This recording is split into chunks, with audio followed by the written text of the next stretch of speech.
သက်သွားမှာကြောက်နေတဲ့စိတ်ရှိလားကိုအရန်ကြီးပွားလာမှာကြောက်နေစိတ်ရှိပြီလားကြောက်နေပြီလားကြီးပွားမှာကြောက်လားဒါမှမဟုတ်ကိုအရန်တိုးသက်သွားမှာကြောက်လားအဲ့လိုကြောက်တဲ့စိတ်ရှိလားကိုတိုးသက်ကိုယ်တိုင်ကတိုးသက်ဖို့ကိုယ်တိုင်ကအောင်မြင်တော့ဖို့ကြောက်နေတဲ့လူရှိလားရှင်ဟမ်ကိုတိုးတက်သွားမှာကြောက်နေတဲ့စိတ်တွေရှိနေတယ်နော်ဘာလို့လဲဆိုတော့အဲ့လိုဘာလို့ကြောက်တာလဲဆိုတော့ကိုဘေးနာလူတွေကကိုအရင်တုန်းကချက်မရင်းနှီးပဲနဲ့ကွဲကွာရတာမျိုးပေါ့နော်သူတို့ဝေးကွာသွားတာပေါ့နော်ကျမအစတုန်းကတော့ဘာလို့လဲကိုဘာများလုံးမိလို့လဲဆိုတော့စိတ်နဲ့အဲ့လိုမျိုးစိတ်မကောင်းဖြစ်တာပေါ့နော်နောက်ဆုံးတော့နားလေသွားတာတခုကလူတယောက်ကကို insecure ဖြစ်သွားတဲ့အချိန်မှာသူတို့ထက်တာတဲ့လူရဲ့ဘေးမှာသူတို့ကမနေနိုင်တော့တာ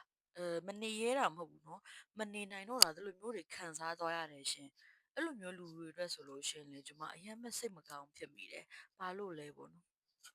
ဘာလို့ကိုကကိုသူတော်နေတဲ့ဟာကိုသူတက်နေတဲ့ဟာကိုသူပိုတိုးတက်ပြီးတော့ပိုကြီးပွားနေတဲ့ဟာကိုငါကကိုဘာလို့မွန်တိတာစိတ်မပွားနိုင်ရတာလဲဆိုပြီးတော့ကိုတန်တရားမရှိဘူးလားမသိဘူးเนาะကျမအနေနဲ့ဆိုလို့ရှိရင်လေကျမကကိုယ့်ထက်အရန်တော်တဲ့လူကိုယ့်ထက်အရန်တက်တဲ့လူကိုမလုံနိုင်တဲ့ဟာကိုလုံနိုင်တဲ့လူဆိုလို့ရှိရင်လေကျမအရန်ပဲတဘောကြတာအမျိုးသားတွေလည်းရှိရယ်เนาะပြီးတော့အမျိုးသမီးတွေလည်းရှိတယ်เนาะကျမကလေအမျိုးသမီးတွေကိုပို့ပြီးတော့အားကြမိတယ်ရှင်ဘာလို့လဲဆိုတော့ကိုမလုံနိုင်တဲ့ဟာကိုသူတို့ကလုံနိုင်တာဥမာဆိုင်ကိုကတေးသေးလေးပဲဆိုင်တေးသေးလေးပဲဖွင့်နေတယ်ဆိုလို့ရှင်ဆိုင်အကြီးကိုဥဆောင်နေတဲ့အမျိုးသမီးတွေမြင်လို့ရှင်ကျမအရန်ပဲ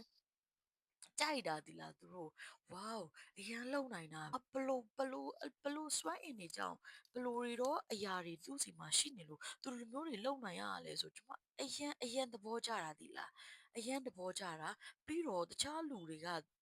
သူ့ရဲ့မကောင်းကြောင်းကိုကျမစီမှာလာပြောရင်ကျမလုံးဝမကြိုက်ဘူးเนาะကျမဘယ်လိုပြောလဲဆိုဝေါသူကလေဘလို့အမျိုးသမီးဘလို့တော်တဲ့အမျိုးသမီးကျမတို့မလုံနိုင်တဲ့ဟာကိုလုံနိုင်တာအတင်းလာပြောရဲလူတော့ဟာဘာဖြစ်ပါမလဲဆိုတော့ကျမကိုစိတ်ဆိုးပါမယ်တဲ့နဲ့ကျမတော့အဲ့လိုလူစားပါရှယ်ကျမက positive တွေနဲ့ positive vibe တွေနဲ့ပြည့်နေတဲ့လူစားလို့တော့ကိုထင်တာပေါ့နော်ဘာလို့လဲဆိုတော့အကုန်လုံးကိုမုဒတာပွားနေနိုင်တာအကုန်လုံးကိုကျွန်မ appreciate လုပ်နေနိုင်တာရှင်တို့ရောဘယ်လိုလဲနော်ကိုကအဲ့လိုလူဆိုရင်လည်းအဲ့လိုလူဆိုရင်လည်းအဲ့စိတ်ကိုဖျောက်လိုက်ပါမကောင်းပါဘူးလုံးဝမကောင်းပါဘူးအဲ့ဒီစိတ်ကလေအရင်ပင်ပန်းပါတယ်